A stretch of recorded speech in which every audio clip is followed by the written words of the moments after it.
Padre, estamos congregados en tu nombre, estamos dispuestos a escuchar tu palabra y en esta bella tarde yo te quiero pedir por mi esposa y por mí para que eh, todo lo que nosotros somos, todo lo que nosotros tenemos, sea para honrarte, sea para que tu palabra sea dictada con claridad. Tú sabes que todo te lo hemos entregado, nuestro intelecto, nuestra capacidad, aún lo que sabemos, te lo entregamos y lo ponemos a tus pies para que tú lo utilices, Señor. Y también oro y levanto mi voz por todos los y cada uno de los que estamos aquí, que van a recibir tu palabra, que podamos entenderla, que podamos ponerla por práctica. Te damos muchas gracias, Señor, en el nombre de Cristo Jesús. Amén. Y bueno, antes de comenzar, hay lugares enfrente, no sé si quieran recorrerse antes de que comencemos. Hay pequeños lugares, acá enfrente hay varios, casi una hilera desocupada. Digo, antes de comenzar, igual de este lado veo algunos lugares.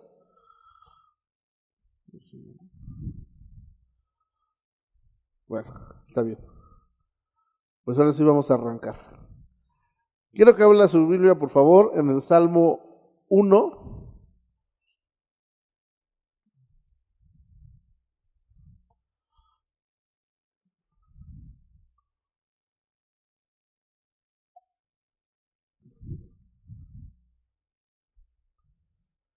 Y dice la Biblia, vamos a proyectar en la pantalla todas las citas. ¿Por qué? Hay algunas en traducción Reina Valera, algunas en traducción Nueva Traducción Viviente y algunas en otra traducción para que las tenga usted, ¿de acuerdo?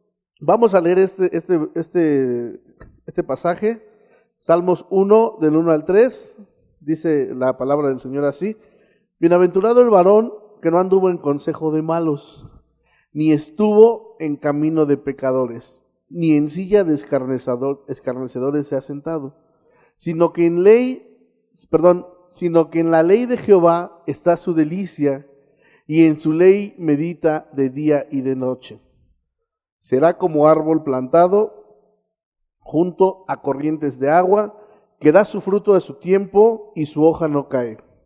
Y todo lo que hace, ¿qué? Prosperará. Y mire, nos llama la atención la primera palabra con la que abre el versículo. Dice, bienaventurado. Y bienaventurado, ya lo hemos dicho aquí muchas veces, significa feliz. Ajá. Feliz. Y feliz es alguien a quien le va bien. Ajá. No creo que alguien que sea infeliz sea porque le vaya bien. ¿Está usted de acuerdo? Alguien feliz es alguien que le va bien. Ahora, el matrimonio, hermanos, es semejante a ese árbol que al estar plantado junto a corrientes de agua, las cuales representan el agua, la corriente de agua representa la presencia de Dios, su frescura, etcétera, nos garantiza que ese árbol plantado junto a esas corrientes va a dar fruto en su tiempo. Esto significa que va a ser una familia nutrida y una familia que permanece. La pregunta aquí es, hermano, ¿dónde quieres plantar tu matrimonio? ¿En qué tipo de terreno? ¿En un terreno árido, donde no haya agua? ¿O en un terreno que esté junto a corrientes de agua? Esa es la pregunta en la que vamos a trabajar hoy.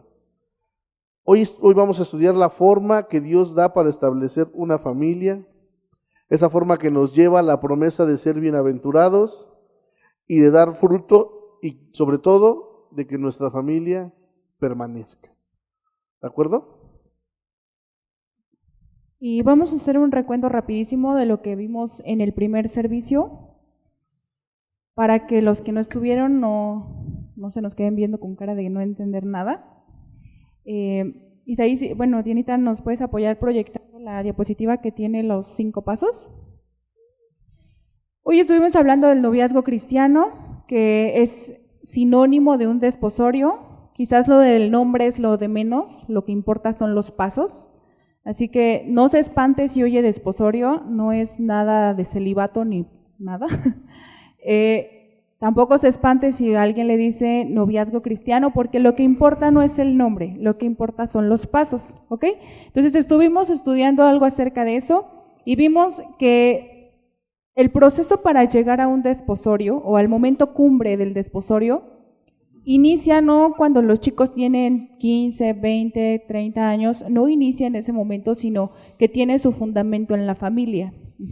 Hoy estudiamos que la familia enseña, ejemplifica, construye las bases para que nuestros hijos en un futuro puedan llegar a ese momento preparados, ¿ok?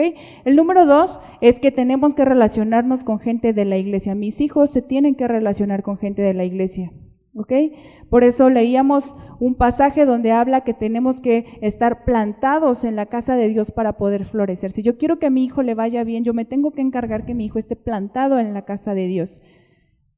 De relacionarnos con la gente de la iglesia en las reuniones de jóvenes, en el servicio, en los días domingos, en sus clases, va a surgir una amistad, porque esto es normal, ¿cierto? De un simple compañerismo de estar sentado junto al hermano que llegó tarde igual que yo y nos sentamos juntos, a una amistad donde ya existe un vínculo, donde ya existe un lazo, donde existe un cierto tipo de confianza, que nos lleva a tener una amistad. Y esto es indistinto, no tiene nada que ver todavía con ningún compromiso, con ninguna relación afectiva más allá de la amistad. Pero ¿qué pasa después? Esa amistad puede ir progresando hasta convertirse en una amistad con algún interés particular. Y revisábamos en el libro de Cantares, donde las mujeres de Jerusalén se juntan y le cuestionan a una de ellas y le dicen, ¿qué tiene tu amado que lo hace tan especial entre todos los demás amados? Y ella a lo largo de un capítulo completo va dando todas las características que ella observa en esa persona y que la hacen ser una persona especial. Y esto es lo que empieza a pasar. De esa amistad simple, sincera, sin ningún interés, vamos a pasar a una amistad donde esa persona ya se vuelve alguien especial, donde esa persona ya atrae mi atención, donde yo ya noto en ella esas cualidades, esas características que están despertando sentimientos, emociones en mí. Y hablábamos precisamente de que es en el punto número 4 donde yo tengo que buscar ya de manera determinante y precisa la confirmación de Dios. Y una vez que Dios me ha confirmado que esa es la persona que Él tiene para mí, lo que sigue acto seguido es buscar la bendición y el consentimiento de nuestras 2 autoridades, de las 2 autoridades que Dios ha puesto en la tierra. Si Dios ya me dio su consentimiento, ahora voy a buscar al siguiente nivel de autoridad. Y en este caso hablamos acerca de los padres, tanto de ella como de él, y nuestras autoridades espirituales que vienen siendo nuestros pastores. Más adelante vamos a ir leyendo algo acerca de esto. Finalmente, cuando tenemos el consentimiento primeramente de Dios y después de nuestras autoridades, ahora sí es el momento en el cual Él hace la pregunta del millón y ella dice que sí, y viene en ese momento lo que conocemos como el momento cumbre del desposorio, el momento del compromiso, un momento en el que están comprometidos para casarse. Estuvimos viendo algunos lineamientos, ¿sí? Que son como los principios básicos que debe tener un desposorio para que se pueda llamar desposorio y que todo tiene su fundamento en lo que estuvimos estudiando de la Biblia. Aclaro, esto no tiene que ver con normas del Centro Cristiano Zumpango o con ocurrencias de los pastores o de los líderes de jóvenes, sino simplemente lo que a la luz de la Biblia nosotros podemos observar, como los pasos que deben seguirse para que se pueda llamar un desposorio. Vimos en la mañana 4 de estos lineamientos. El primero tiene que ver con que Dios es amor. Hablábamos de que si todos creemos y afirmamos y nos gozamos con que Dios es amor, no podemos entonces separarlo de las cuestiones amorosas, ¿sí? No podemos separarlo de las cuestiones sentimentales. Y con esta idea tenemos que crecer. Número 2, la unión de un hombre y una mujer es buena y también necesaria, ¿sí? Tienes que estar convencido de que el matrimonio te hace bien. Tienes que estar convencido de que el matrimonio es necesario para ti y que además es bueno. El principio número 3 es que este matrimonio se tiene que dar en igualdad de condiciones. Y hablábamos básicamente de la igualdad de condiciones con respecto a la fe, que tiene que ver con que esta persona tiene que ser una persona cristiana, y hablábamos o definíamos de que un cristiano no es aquel que viene a la iglesia. Un cristiano es aquel que le ha entregado su vida a Jesús, que ha aceptado el perdón de Dios, que busca obedecer la voluntad de Dios. Entonces, ojo, antes de que tú pongas tus ojos en cualquier persona, lo primero que tienes que pasar como filtro es eso, si él es un cristiano. Si tú eres un cristiano, él tiene que ser un cristiano, ¿ok? También hablamos de que tiene que haber igualdad en cuestiones de los ministerios, ya Gerardo les explicaba un poquito de por qué, y también tiene que haber una igualdad en cuestiones, por ejemplo, de la edad, de las etapas que se están viviendo, ¿sí? No vamos a profundizar porque eso lo vimos en la mañana. Y el último punto que hablábamos es que se trata de un compromiso. Hablábamos también acerca del anillo de compromiso. No es un juego, no es a ver si resulta, lo vamos a intentar, me gustas, necesito compañía, necesito experiencia y entonces me busco a alguien con quien estar. No se trata de eso, se trata de un compromiso. Dios es muy serio con los compromisos y leíamos en la palabra cómo Él da el ejemplo y Él desposa a su esposa, que somos la iglesia, y le dice, yo te desposaré conmigo, Él dice, lo voy a hacer para siempre, me comprometo contigo a ser fiel, a tratarte con justicia, a ser bueno, a hacer misericordia, dice, y a que me conozcas. Y esas mismas características que Dios selló en su compromiso con su iglesia son las que se sellan en un compromiso de desposorio. Al momento de yo aceptar, comprometerme con un varón, en ese momento tanto él como yo nos comprometemos a tratarnos con justicia, con fidelidad, con misericordia, con bondad, a permitir que él me conozca de manera transparente y honesta. ¿Ok?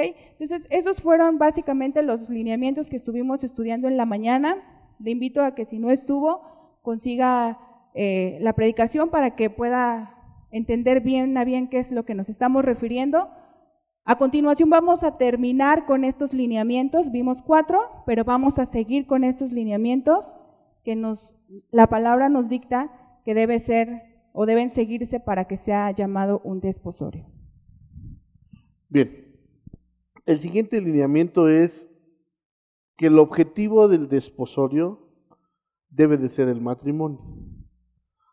Lo repito, el objetivo del desposorio debe de ser el matrimonio.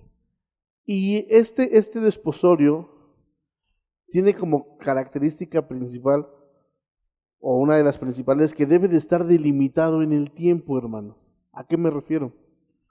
Cuando no existe una meta temporal bien definida, y me voy a detener aquí tantito, de cualquier cosa, es como si yo ahorita le dijera, voy a bajar de peso. Y en octubre le digo, voy a bajar de peso y sigo con los mismos kilos. ¿Qué pasa? Pues puedo seguirle diciendo 50 años que voy a bajar de peso y nunca lo voy a hacer. ¿Sí me explico? Sin embargo, si yo le dijera, oiga hermano, de aquí a octubre nos vemos porque voy a bajar de peso. ¿Qué estoy haciendo ahí? Lo estoy delimitando en el tiempo. Y en octubre usted tiene todo el derecho de decirme, oye, sigues igual de gordo. ¿Sí me explicó? Esto aplica para todos los ámbitos de la vida. No puedes tú hacer una meta si no la delimitas en el tiempo. Si usted dice, hoy tengo ganas de ir a Nueva York, pues se quedan en las ganas, ¿no? Si no lo delimitas, ¿cuándo vas a empezar a ahorrar? Nunca.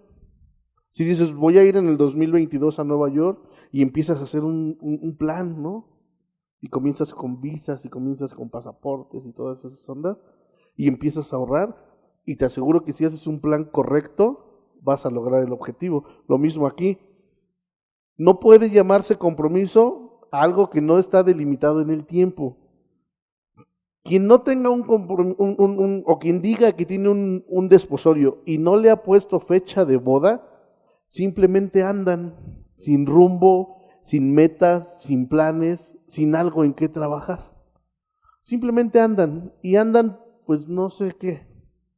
Pero si no tienen un rumbo, si no tienen una fecha, por lo menos, lo ideal sería establecerla, ¿no? Exactamente. De verdad, me remito a lo que pasamos mi esposa y yo cuando nos comprometimos, dimos la fecha de la boda.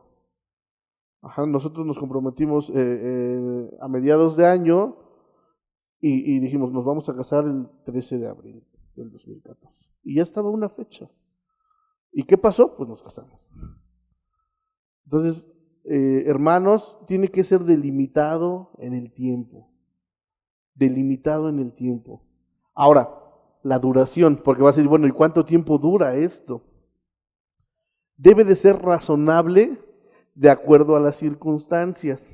Por ejemplo, ¿qué tipo de circunstancias? El tiempo que lleven de conocerse. Ojo, hay personas que se acaban de conocer y que se enamoran, ¿eh? Esas personas necesitan un poco más de tiempo, de darle un poco más de espacio al desposorio. ¿Para qué? Para poder conocerse. Hay personas que llevan toda la vida en la iglesia desde chiquitos, crecieron juntos, pues esas personas no necesitan tanto tiempo ya para conocerse. ¿Está usted de acuerdo? Pueden llevar un desposorio más corto. O sea, tienen que atender la respuesta a cuánto tiempo dura va en función de las circunstancias, ¿sí? ¿Cuánto tiempo tienen de conocerse? Es una. ¿Cuánto tiempo necesitan para preparar esa casa? Porque no está de más decirle, hermano, no es válido, y perdón la expresión, irse de arrimado con la suegra o con el suegro. No es válido, es impensable. ¿Está usted de acuerdo conmigo? ¿Sí? No es válido, no es sano, no es bueno. Eso ya se ha platicado, ¿no? Entonces, si ese también es un factor que se tiene que tomar en cuenta para la duración del desposorio. ¿Cuánto tiempo te vas a tardar en amueblar la casa? ¿Cuánto tiempo te vas a tardar en conseguir, etcétera? ¿Qué sé yo? ¿Sí me explicó? Y bueno, entra otra situación como las cuestiones laborales. Si hay que hacer cambios laborales, qué sé yo. Pero lo importante aquí es dos cosas. El objetivo del desposorio es el matrimonio a corto plazo. ¿Qué entendemos por corto plazo? Pues hay que ir a las circunstancias. Las circunstancias son las que nos van a determinar ese corto plazo. No puede haber un desposorio ni a mediano ni a largo plazo. ¿Por qué? Porque simplemente no van a poder cumplir con la meta de llegar en santidad. ¿De acuerdo? Y bueno, una de las preguntas más frecuentes que por lo menos nuestros jóvenes nos hacen es, ¿y cuál es la edad para casarse? ¿O a qué edad puedo yo ya acceder a tener un desposorio como me lo pide la Biblia? La Biblia no dice como una cantidad de años donde diga, no, pues a partir de tal edad ya puedes tener un desposorio, pero la Biblia sí nos da ciertas pistas, ciertos datos que nos ayudan a determinar una edad aproximada. Vamos a Proverbios 5:18. En lo que usted busca la cita, ahorita la vamos a leer, pero por eso hacemos mucho énfasis, retomando lo que dice Gerardo, que el matrimonio tiene que ser a corto plazo. Yo no puedo empezar un desposorio si yo no estoy en facultades o en posibilidades de poder ofrecer a la persona con la que me estoy comprometiendo un matrimonio a corto plazo. Si yo no estoy en esa posibilidad de ya casarme, de ya tener las cosas listas, de tener la madurez, la bendición de Dios, un trabajo, todo eso, entonces no puedo iniciar un desposorio. ¿Ok? Una vez que yo estoy listo, preparado en ese aspecto, entonces ahora sí puedo con toda libertad iniciar un desposorio. En Proverbios 5:18 dice, sea bendito tu manantial y alégrate con la mujer de tu juventud. Y aquí vamos a resaltar la palabra juventud. Déjeme darle un dato.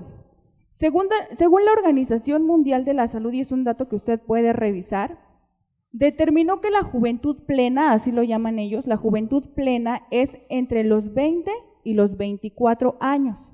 ¿Por qué determinan que la juventud plena es entre los 20 y los 24 años? Porque consideran que una persona entre los 20 y los 24 años, biológicamente, mentalmente, moralmente, su mente y su cuerpo trabajan como los de un joven. Ahora dicen ellos, bueno, de los 24 hasta aproximadamente los 29, porque también aclaran que esto depende de las cuestiones culturales y de las razas, incluso esto puede variar, pero más o menos ellos hacen un promedio y dicen, de los 25 a los 29, 30 años, una persona, su cuerpo sigue trabajando como el de un joven, aunque debido a la etapa que está viviendo, su mente ya empieza a trabajar como la de un adulto. Entonces ellos dicen, a las personas entre 25 y 29, 30 años las podemos considerar todavía jóvenes, aunque ya tienen ciertos rasgos de adultez. Ajá. ¿Qué queda esto? Nos da un rango más o menos entre los 20 y los 30 años, lo que la Organización Mundial de la Salud, de acuerdo a los estudios que ha hecho, considera como la juventud. A partir de los 30 años se considera a una persona totalmente adulta, ya no se le considera joven, se le considera totalmente un adulto. Entonces, ¿por qué le digo que la Biblia nos da datos? Dice en Proverbios que te alegres con la mujer de tu juventud. ¿Esto qué quiere decir? Que ella pasó a ser parte de ti en esa unión matrimonial cuando tú fuiste un joven. Esto no quiere decir, y nadie se me espante, que si cumples los 30 años ya estás fuera de la posibilidad de casarte. O sea, no, eso no es una realidad. Pero quiero hablar sobre todo a los papás que están hoy aquí. Es muy recomendable que en el plan de vida de tus hijos esté dispuesto el matrimonio durante esta etapa. Ajá. Allá con sus jóvenes estuvimos trabajando un plan de vida y les dijimos, anótalo, o sea, tú no sabes cuándo te vas a casar, pero en tu plan tiene que estar el casarte, ¿sí? En tu plan tiene que estar el empezar a hacer algo para casarte a la edad que tú consideres con Dios. Tú como papá, yo como mamá, tengo que hacer que mis hijos vislumbren el matrimonio en esta etapa. Ajá. ¿Por qué? Porque la Biblia habla de la juventud como la etapa óptima, ideal para el matrimonio. Ahorita Gerardo les va a explicar un poquito el por qué. Mire, hemos encontrado en la Biblia un aspecto importante que tiene que ver con este rango de edad. Si analizamos la Escritura, en Génesis 1:28 y igual en Génesis 9:1, ahorita van a aparecer en las pantallas, vamos a leerlo de hecho, dice, y los bendijo Dios y les dijo, fructificad y multiplicaos, llenad la tierra y sojuzgarla, señorear en los peces del mar, en las aves del cielo y en todas las bestias que se mueven sobre la tierra. Esto se lo dijo a Adán y a Eva. Note que cuando Dios destruye a todo ser viviente, es un nuevo comienzo. ¿Está usted de acuerdo? No es como si fuera Adán. Acépteme la comparación. ¿Y qué le vuelve a decir Dios a Adán? A Noé. Bendijo Dios a Noé. Estoy ya leyendo el 9:1. Bendijo Dios a Noé y a sus hijos y les dijo ¿qué? Fructificad y multiplicaos. Esto nos lleva a pensar la insistencia de Dios en ambos casos. ¿Qué es? Fructificar. ¿Qué significa fructificar? Tener hijos. Tener hijos, llenar la tierra, multiplicarse. Entonces la edad ideal para poder tener hijos es en este rango, hermanos. Ajá.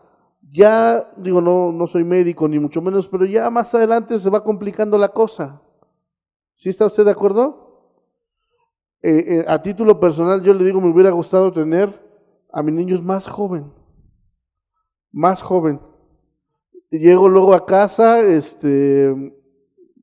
de un viaje largo, y ellos corren y quieren jugar, y yo lo único que quiero ya de verdad a veces es que me respondan las piernas, ¿no? Y esto es debido a que pues pude haber tenido más joven a los niños, ¿no? Entre otras cosas.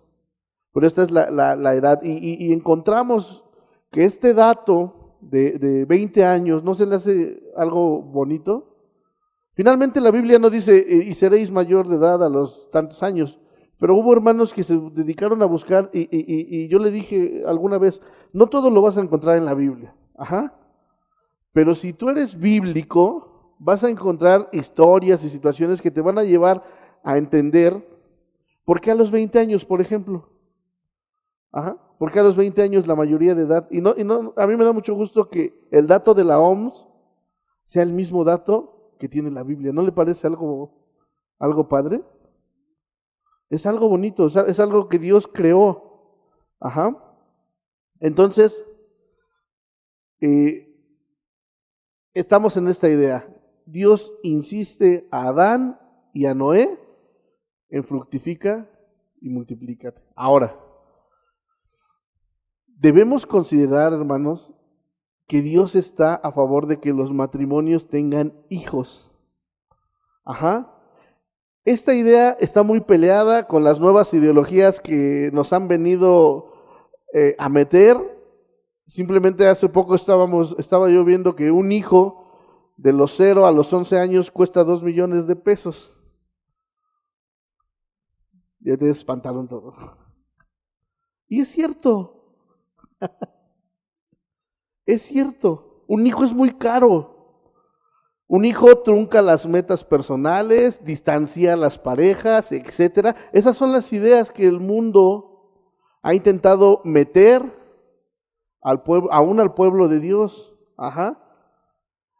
Pero le voy a decir una cosa, los que hemos tenido hijos, podemos decir que esos argumentos, en primer lugar, son ciertos.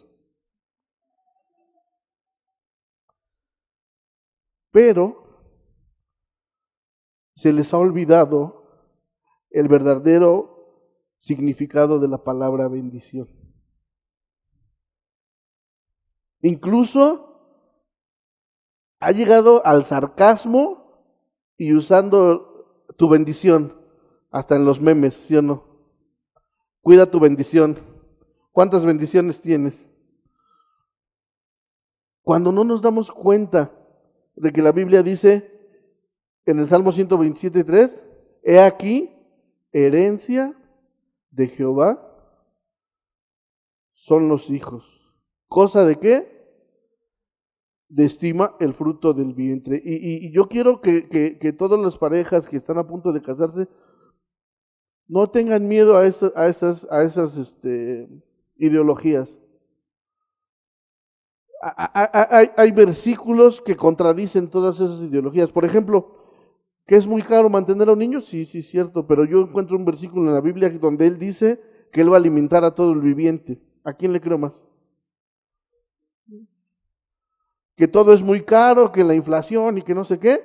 Y yo encuentro en la Biblia que no hay justo desamparado ni su simiente que mendigue. Entonces, hermano, usted empiece a sopesar ese tipo de situaciones. Efectivamente, la vida es complicada. ¿Quién dijo que esto era fácil? La Biblia dice, en el mundo, ¿qué? Tendréis aflicciones, pero confiad. Esto se trata de fe, hermano. Esto se trata de fe. Ajá. Ahora, fíjese bien, Dios ha prometido hacer nacer de nuestras generaciones profetas, maestros, pastores, autoridades que bendigan a esta tierra.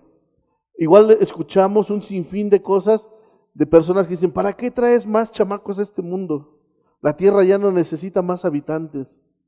Pero ¿qué dice la Biblia en Isaías 65:23? Dice, no daremos a luz para maldición. No daremos a luz para maldición. Tus hijos no van a ser unos delincuentes. Tus hijos no van a ser unos narcotraficantes. Tus hijos van a ser para bendición. Tus hijos van a ser esa generación que cambie el entorno, que cambie el momento, pero no van a ser unos delincuentes. Obviamente, si tú decides instalarte o plantarte cerca de esas aguas, que ya dijimos qué significa. Yo quiero invitarlos a una reflexión. Los que tenemos hijos, ¿sí o no nos hace ver la vida de manera diferente? Muy diferente. Es otro mundo, es otra onda. No se puede comparar a alguien y disculpen, no quiero herir susceptibilidades, alguien que no ha tenido un niño en sus brazos con alguien que sea suyo, que con alguien que no lo ha tenido. Necesita experimentarlo. Simplemente, cuando el chamaco está enfermo, si usted quisiera cambiarse por él, ¿sí o no? Y no le baja la fiebre y no sé qué, ya le dimos tempra y miles de cosas, y usted quisiera que el cuerpo, que a usted se le pasara esa fiebre, ¿no? Y si Dios bajara y dijera, ¿lo aceptas? Usted lo aceptaba, ¿sí o no? A eso me refiero. Ves la vida de manera diferente. Ser padre te ayuda a ser menos egoísta. A ser menos egoísta. Tú, cuando somos solteros, traemos el iPhone 11 y ya todavía ni sale el 12 y ya lo queremos. Y así somos, ¿sí o no? Gente egoísta que nada más está pensando en nosotros mismos. Cuando tienes un hijo, vas a algún lado y nada más estás viendo qué le vas a comprar, porque lo quieres bendecir, ¿sí o no? Cambia la forma de visualizar el mundo. Ahora, esto es como que la cereza del pastel. Cuando eres padre, puedes entender mejor el amor de Dios hacia ti. Cuando eres padre, puedes entender mejor el amor de Dios hacia ti, su disciplina, su cuidado. Fíjense, en la Biblia, a lo largo de la Biblia, siempre el amor del Padre, siempre el amor de Dios se compara con el amor de un padre, ¿sí o no? No dice la Biblia, si aún siendo ustedes malos, pueden dar buenas dádivas a sus hijos, ¿cuánto y más? Nuestro Padre Celestial. Entonces esta es una invitación. No se rajen a tener hijos. Háganlo bien, planeado, obviamente. Pero los hijos jamás van a ser una maldición. Jamás van a ser un estorbo. ¿De acuerdo? El lineamiento que vamos a estudiar es que el desposorio tiene su base en el respeto y la santidad. Y vamos a hablar, otra de las preguntas frecuentes es las citas. ¿Qué se hace en un tiempo de desposorio? Bueno, un desposorio no puede estar basado solamente en las citas. Afuera nos han enseñado que tienes un novio para ir al cine, para que te lleve a comer, para que lo lleves a las reuniones, y todo se basa en salir, divertirse, verse, ¿sí o no? Todo se basa en eso. Sin embargo, un desposorio va más allá. Sí está bien salir, sí está bien divertirse, sí está bien que pasees, pero también hablamos de que es un tiempo de preparación espiritual y material, en donde no todo se basa en vernos qué guapos o qué guapas estamos, no todo se basa solamente en divertirse, se basa también en una construcción que se va haciendo en lo espiritual y también en lo material. No puedes apartarte de tu familia y de tus amigos todo el tiempo porque tienes al novio aquí encima, porque eso no es correcto. Y si bien tú requieres un tiempo exclusivo con esa persona con la que te comprometiste, tiene que ser un tiempo planeado que les permita conocerse, que les permita planear, construir y dejar todo listo para la vida matrimonial, sin llevarte a caer en las tentaciones de las que más adelante vamos a hablar. El desposorio nunca puede ser en un ambiente exclusivo que dé pie a otras cosas. Sí, no voy a ahondar en esto porque lo vamos a ver más adelante, pero un desposorio va más allá de las citas, Es un momento de construcción, de planeación, donde te reúnes con él, no nada más a platicar y a verse de cosas insignificantes, sino de cosas realmente importantes. Otro aspecto que vamos a ver dentro de este punto, que es de que el desposorio tiene su base en el respeto y la santidad, tiene que ver con las muestras de afecto. Muchos jóvenes nos han preguntado, ¿y qué puedo hacer durante el desposorio? ¿Qué puedo tocar? ¿Qué no puedo tocar? Sí, así dicen los chavos, de que. Pues, no sé, vamos a preguntarle a Dios. Pero déjame moverme. Mire, estamos acostumbrados a limitar las muestras de afecto a todo aquello que tiene que ver con el contacto físico. Pensamos que la única manera de demostrar amor es cuánto la abrazamos o cuánto la besamos. Y no es cierto, no es cierto. Una muestra de afecto es todo aquello que comunique el cariño o amor que se tiene a la otra persona. Por ejemplo, ¿qué pasaría si yo le digo a la que va a ser mi esposa, hoy sí me quiero casar y todo, y nunca le doy el anillo de compromiso? Realmente el anillo, significa ese amor, Lo veíamos en la mañana, es como un sello.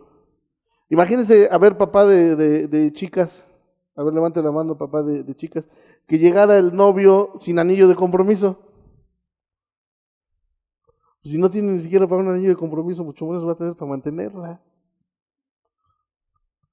Ahora, esa es una forma de demostrar el anillo, las flores, los regalos, el respeto, la caballerosidad, ser creativo sin utilizar las formas riesgosas de demostrar el afecto.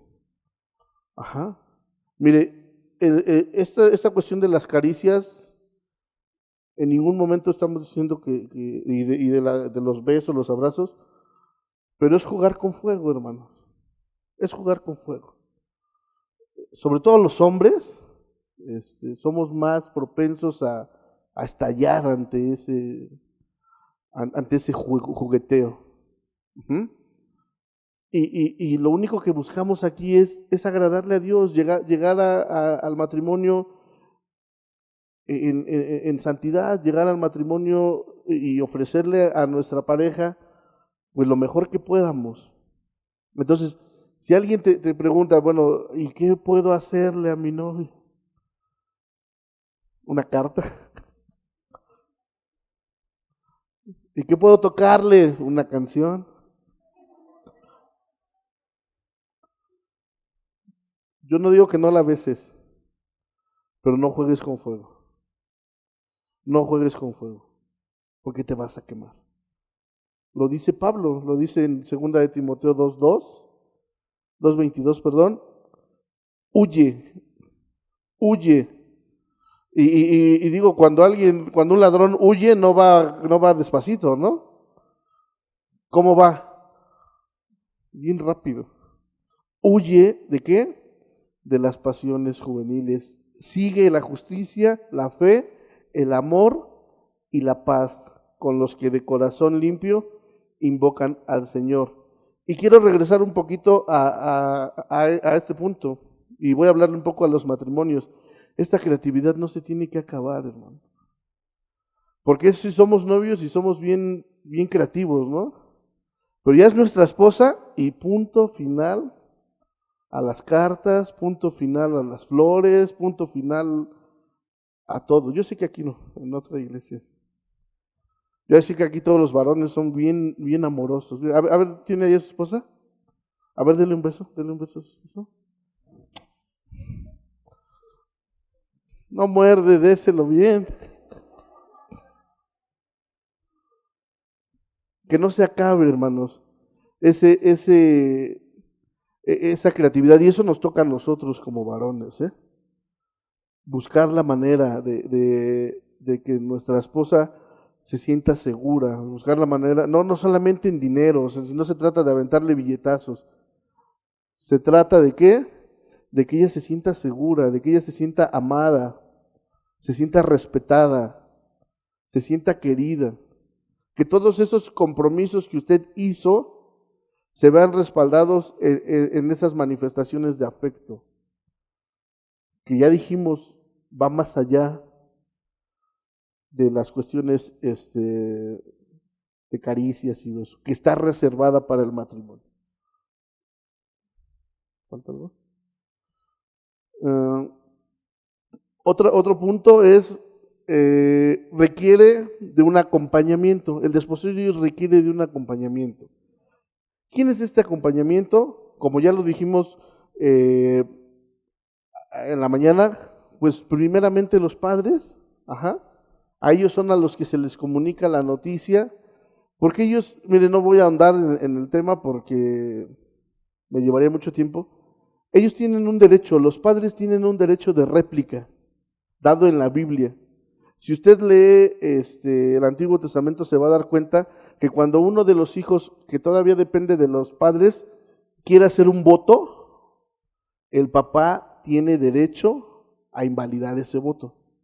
Algún día lo vamos a estudiar, pero sí sabe usted más o menos eso, ¿no? Si una chica, por ejemplo, si ahorita mi esposa dice, hoy vamos a dar 100,000 pesos a la iglesia, espérame, yo tengo tiempo de anular ese voto, ¿sí? Eso es otro tema, pero lo quise recalcar porque los papás tienen derecho de opinar sobre eso y dar su autorización. Vuelvo al punto.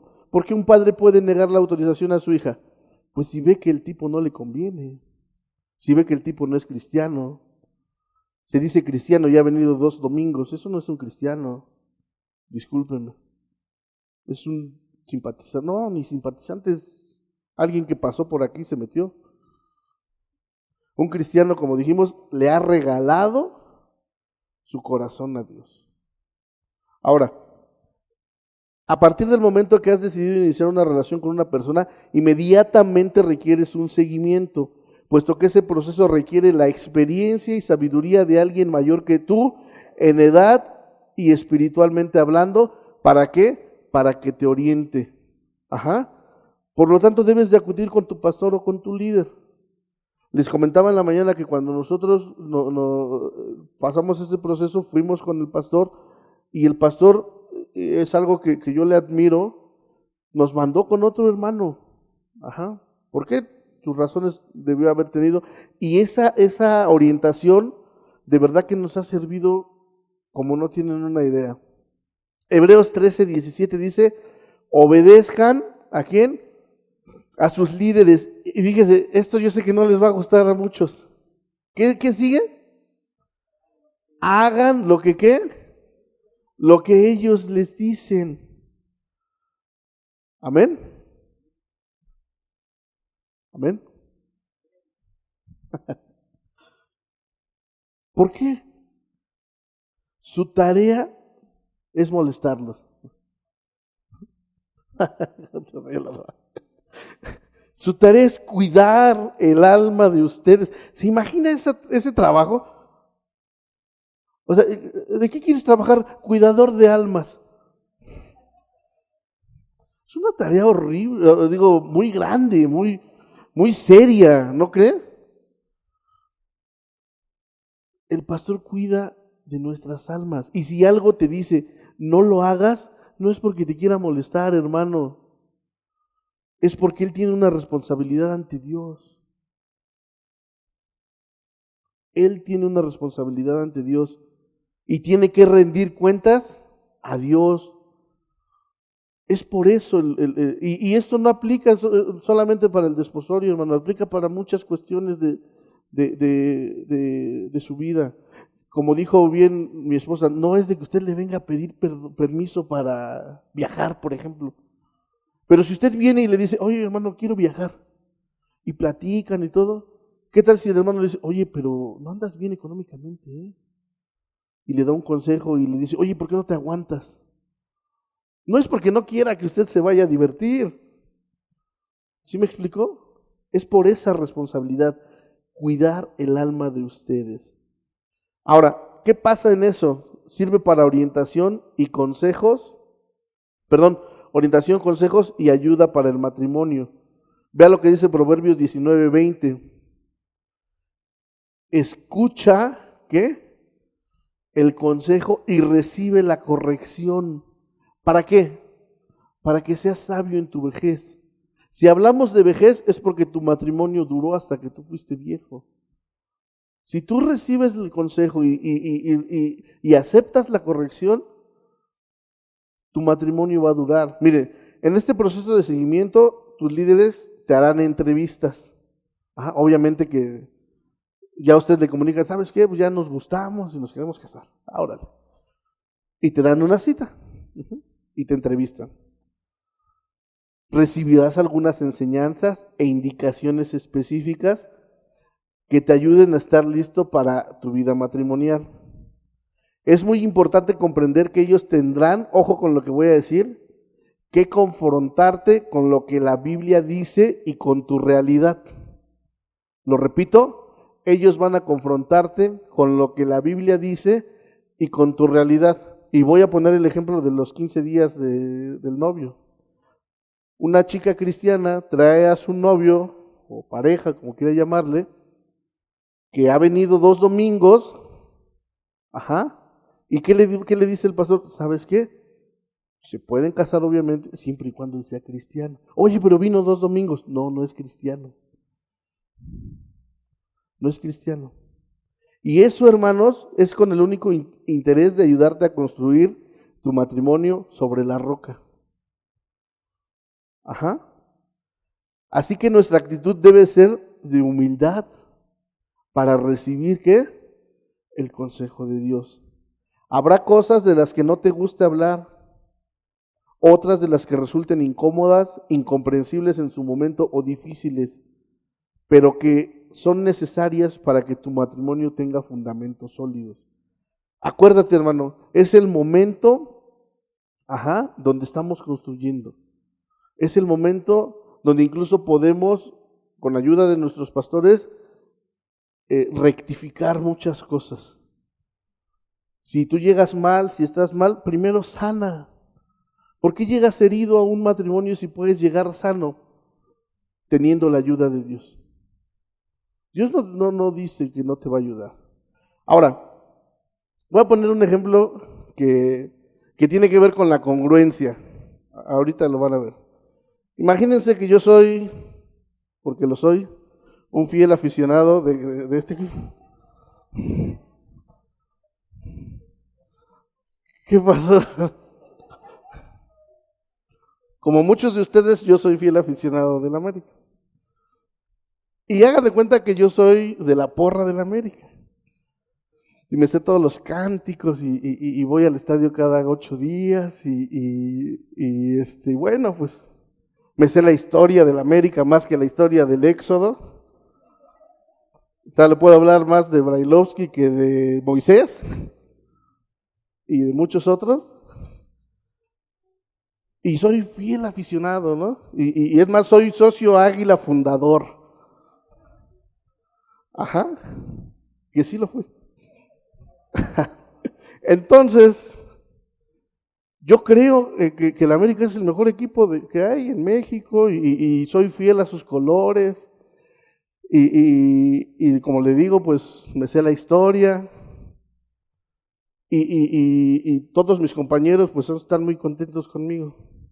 ¿Qué pasaría, hermanos, si al próximo partido yo llego con este trapo, con esta...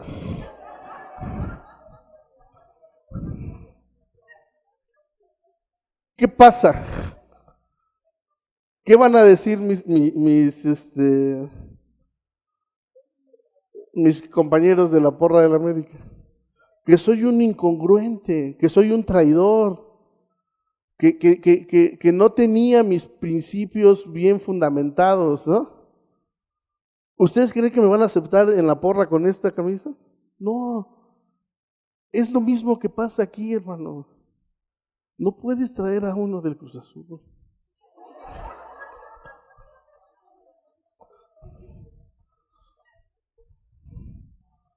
Obviamente que si tú traes a alguien que no es del pueblo de Dios, va a haber alguien autorizado para decirte, no. ¿Sí me explico? Es incongruente, hermano. Es incongruente que tú digas, soy cristiano, amo a Dios, aleluya, no sé qué, y traigas a alguien que no es cristiano. Yo no digo que no, lo vimos en la mañana, no estamos corriendo a nadie, ni mucho menos, pero que se haga cristiano, ¿no?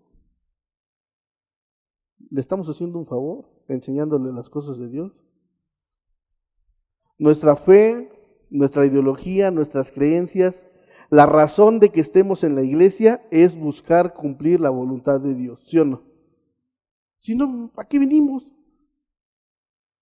Yo me he cansado de decirle a los chavos allá, no se les hace muy, o sea, hoy domingo podríamos estar en la cama viendo el fútbol, en la mañana desayunando barbacoa. Estamos locos de Cristo, ¿sí o no?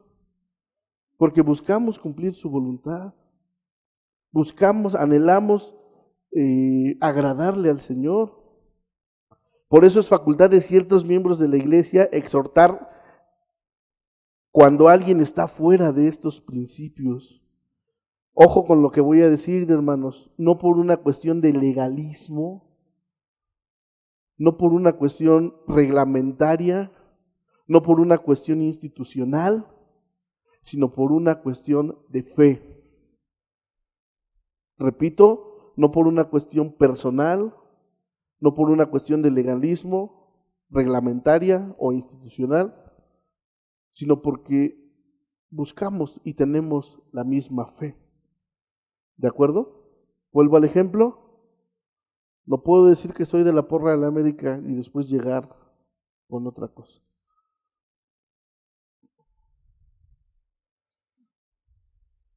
Fueron ya los lineamientos, con esto terminamos los lineamientos acerca del desposorio y ahora vamos a hablar cuál es nuestra función como padres en todo este aspecto del desposorio, porque tal parece que esto es una cuestión de los jóvenes y no es así. Tenemos una responsabilidad como padres. Génesis 18:19, me voy a ir muy rápido, hermanos, vayan checando las citas y si no, solo escúchela.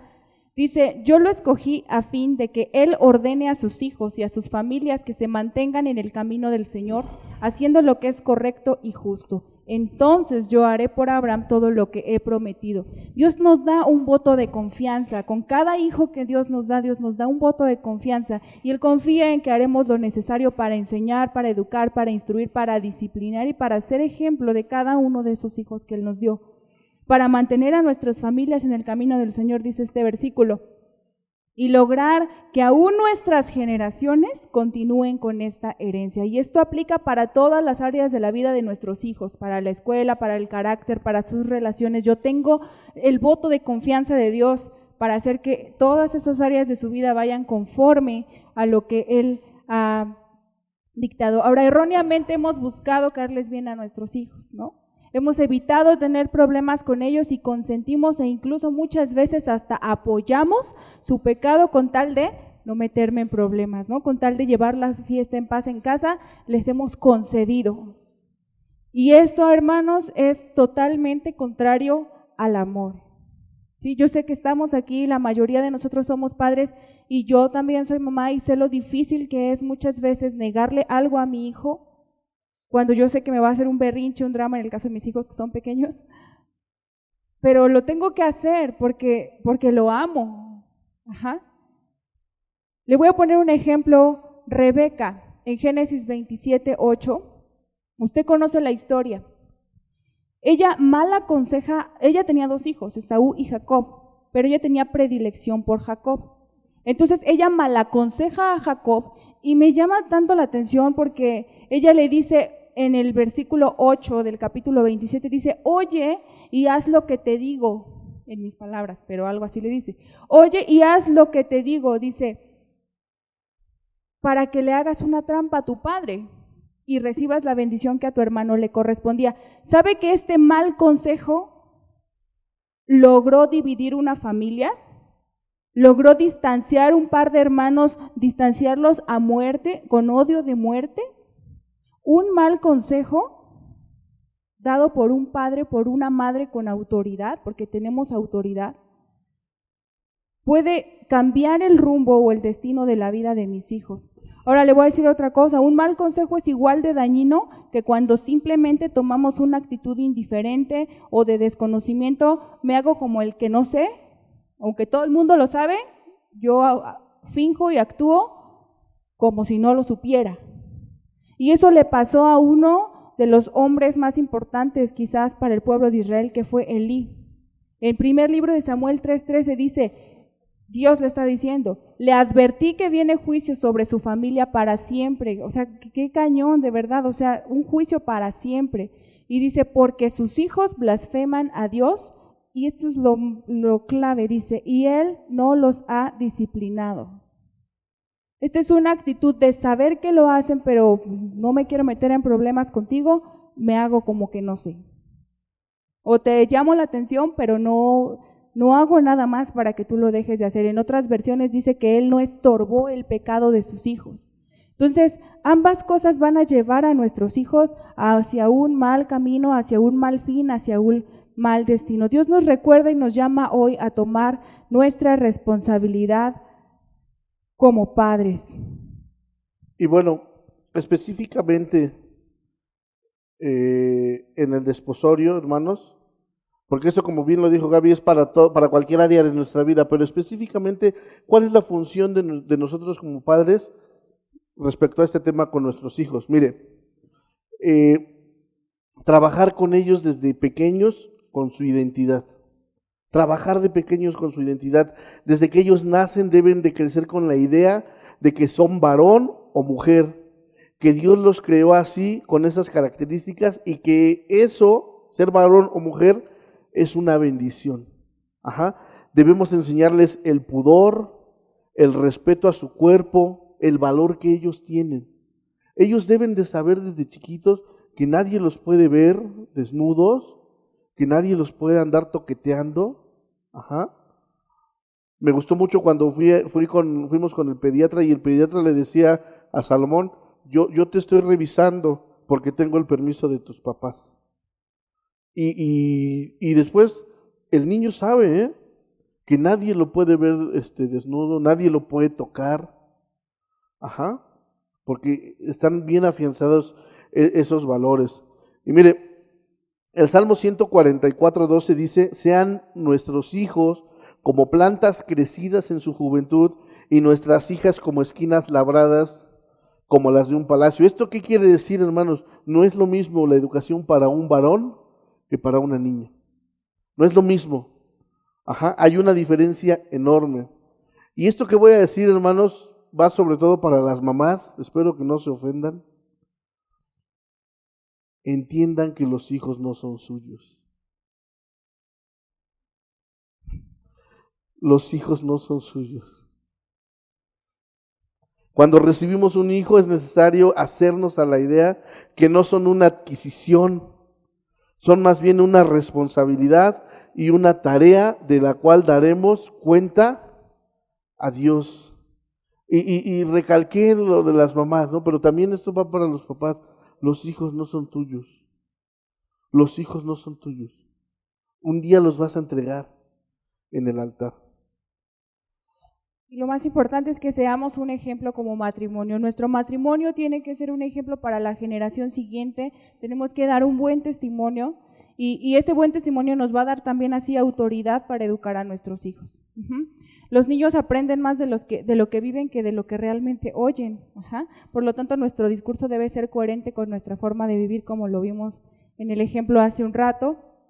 El Padre mismo, Padre hablando de Dios, le da ejemplo a su Hijo Jesús y yo no me imagino que Jesús no supiera hacer lo correcto y sin embargo dice en el libro de Juan 5:19, dice, entonces Jesús explicó, les digo la verdad, el Hijo no puede hacer nada por su propia cuenta, solo hace lo que ve que el Padre hace y todo lo que hace el Padre también lo hace el Hijo. Si el Padre le dio buen ejemplo a su Hijo aun cuando su Hijo era perfecto, cuánto más nosotros tenemos que trabajar en ser un ejemplo para nuestros hijos que no son perfectos.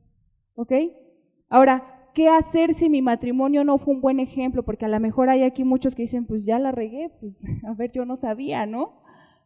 Quizás yo no conocía de Dios cuando me casé, tal vez mis hijos vieron una forma errónea de vivir en familia, quizás lo siguen viendo el día de hoy, Pero si estamos hoy aquí es porque la gracia de Dios nos ha alcanzado y estamos en ese proceso y en esa oportunidad de reedificar nuestras vidas. ¿Qué hacer? Lo primero es que tengo que reconocer el error y empezar a tomar pasos para corregir, ¿sí? Si yo ya me di cuenta que mi familia no es lo que tiene que ser, que mi matrimonio no es lo que tiene que hacer, tengo que empezar a hablar con mi esposo y decirle, ¿sabes qué? Estamos mal en esto y vamos a empezar a hacer esto, ¿ok? No sirve de nada reconocer si no voy a hacer nada. Algo bien importante es pedir perdón. No dé por sentado que sus hijos lo perdonan. Acérquese con ellos y pídales perdón. Busquen esa restauración como familia en oración y muchas veces, de ser necesario, va a tener que recurrir a la ayuda de la consejería en la iglesia para poder sanar todo eso que en la familia no es correcto y que le está dando un mal ejemplo a nuestros hijos. Tenemos que romper en oración con toda maldición que pudiéramos haber heredado a nuestros hijos. Leímos en versículos atrás cómo Dios iba a ejecutar un juicio para siempre, dice, contra los hijos del sacerdote. Pero ¿sabe una cosa? Dios vino a traer libertad también. Así que si usted recurre a Dios, toda esa herencia que por error o negligencia heredamos a nuestros hijos se puede romper. Entonces tenemos que hacer eso. Y vamos a tener que hacer lo contrario, vamos a empezar a declarar bendición. Entonces hay que hacerlo, hay que aconsejar a nuestros hijos. Si yo fui un mal ejemplo, pues ese mal ejemplo lo tengo que usar para aconsejarlo y decirle, por ahí no es, hijo. No se espere a ser perfecto para querer dar un buen consejo. Si usted hizo las cosas mal, eso también es un ejemplo de cómo no se hacen las cosas. Y como hijos, chicos, lejos de juzgar o utilizar estas circunstancias como una justificación para yo hacer mal las cosas, yo tengo que tomar ejemplo para hacer las cosas con ayuda de Dios. En el Salmo 69, versículos 35 al 36 dice, pues Dios salvará a Jerusalén. Quiero que ponga mucha atención en este versículo. Y reconstruirá las ciudades de Judá. Usted y su familia, cada uno son una ciudad. Y cuando Dios salva una familia, Dios reconstruye una familia. Su pueblo vivirá allí y se establecerá en su propia tierra. Pero ojo con lo que viene, dice, los descendientes de quienes lo obedecen heredarán la tierra. Su generación va a ser bendecida si usted empieza a restaurar su familia. Y los que aman vivirán allí seguros. Entonces, hermano, tenemos que empezar a construir una herencia nueva, una herencia de bendición para nuestros hijos que vaya más allá de lo material y se traspase a lo espiritual, a aquello que verdaderamente vale y es eterno. Por último, ya estamos cerrando, hermanos. Necesitamos trabajar en un plan educativo. No me voy a detener ahí, pero sí se lo voy a comentar. Necesitamos trabajar en un plan educativo. No podemos establecer o dar por sentado que vamos a lograr eso si no tenemos un plan educativo para nuestros hijos. ¿De acuerdo? Y rapidísimo quiero hablar a toda la iglesia. Yo sé que muchos aquí son abuelos, ya no tienen hijos que se van a casar. Quizás ustedes están aquí y ya están casados. No sé, hay muchas personas aquí que quizás pudieran pensar que no tienen nada que ver con este tema, pero ¿sabe una cosa? Ninguna persona en la iglesia está excluida de la doctrina del desposorio. Ninguno de ustedes es viudo, divorciado, casado, abuelo. Ninguno de ustedes está excluido de la doctrina del desposorio. Y le voy a decir por qué. En Tito 2, versículos del 2 al 8, dice que los ancianos sean sobrios, serios, prudentes, sanos en la fe, en el amor, en la paciencia. Los ancianos asimismo sean reverentes en su porte, no calumniadoras, no esclavas del vino, maestras del bien, que enseñen a las mujeres jóvenes a amar a sus maridos y a sus hijos, a ser prudentes, castas, cuidadosas de su casa, buenas, sujetas a sus maridos para que la palabra de Dios no sea blasfemada. Exhorta asimismo a los jóvenes a que sean prudentes, presentándote tú en todo como ejemplo de buenas obras, en la enseñanza mostrando integridad, seriedad, palabra sana e irreprochable, de modo que el adversario se avergüence y no tenga nada malo que decir de vosotros. Si usted pensó que se había salvado, pues fíjese que no. Le tocó la tarea más difícil, que nadie tenga nada malo que decir de usted. Usted tiene que ser un ejemplo para todas las generaciones que están hoy allá atrás sentadas. ¿Qué pide Dios de ustedes? Promuevan el matrimonio. Enseñen cómo se vive en una vida matrimonial, den ejemplo, den testimonio, motiven a sus futuras generaciones. ¿Sabe que los jóvenes a veces dicen las cosas por decir y dicen cada barbaridad? Pero ¿quién está para corregirlos? Nosotros. Hay que aconsejar al pueblo de Dios, porque sabe una cosa, en la historia de Israel ya ocurrió una vez que porque los ancianos no se pusieron las pilas para contar a la generación siguiente lo que Dios había hecho en sus vidas, ¿sabe qué pasó? Vino una generación que no conocía de Dios. ¿Y fue responsabilidad de la generación? ¿La que siguió? No, ¿de quién fue la responsabilidad? De todo un pueblo que no se ocupó de enseñar a la generación siguiente. Así que si usted no se va a casar ya, de todas maneras, usted tiene la responsabilidad de promover el desposorio con su testimonio y con sus consejos. Quiero que nos pongamos de pie, por favor, hermano.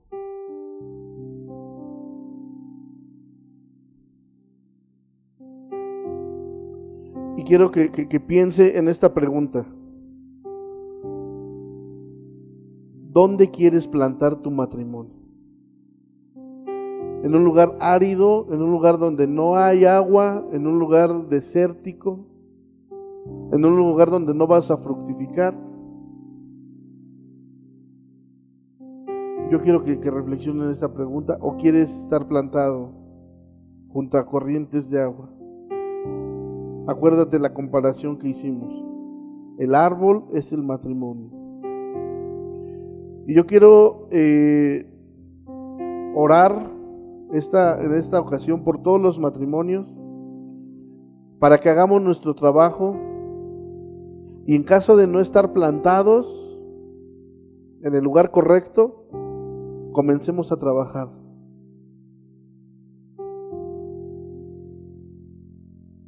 Hermanos, si tú vives un matrimonio que no está plantado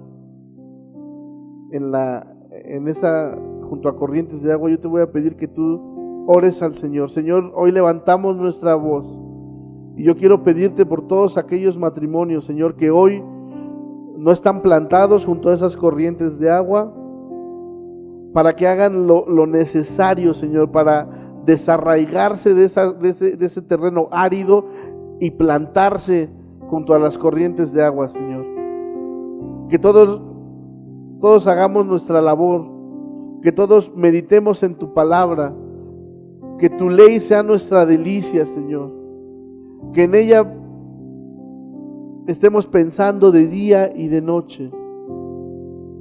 Ayúdanos, bendito Señor, a conseguir esto. Te lo pido en el nombre de Jesús. Y ahora vamos a orar por ti que eres joven, que tú todavía no has iniciado este proceso de desposorio, o quizás ya estás empezando a pensar o a sentir esa necesidad. Vamos a orar para que hagas las cosas bien, primeramente para que Dios siembre en ti la convicción de querer hacer las cosas bien. Y una vez que tengas esa convicción, para que tengas fe en que Dios te va a respaldar. Cierra tus ojos y vamos a orar por ti. Padre, yo quiero orar por todos los jóvenes que están hoy en este lugar, todos aquellos que todavía no inician este proceso de desposorio o en cuyos corazones empieza a haber esa necesidad. Señor, el desposorio y el matrimonio es algo dado por ti. Es bendito, tú lo bendices, Dios. Así que yo te pido en el nombre de Cristo Jesús que todos los jóvenes hoy se vayan con esa convicción y con esa certeza de que tú bendices a aquellos que se unen en matrimonio conforme a tu orden, y que se decidan y se comprometan contigo, Señor, a hacer las cosas como tú nos has mandado en tu palabra. Pero también quiero orar porque la fe de ellos no mengue, Señor. Que entiendan que esto es un acto de fe y que tú no vas a desamparar a ninguno de ellos, porque si tú lo formaste también una ayuda idónea, un varón, una cabeza, que juntos formen una familia. Señor, que la fe no mengue. Por el contrario, Señor, que la fe aumente el día de hoy. En el nombre de Cristo Jesús. Amén.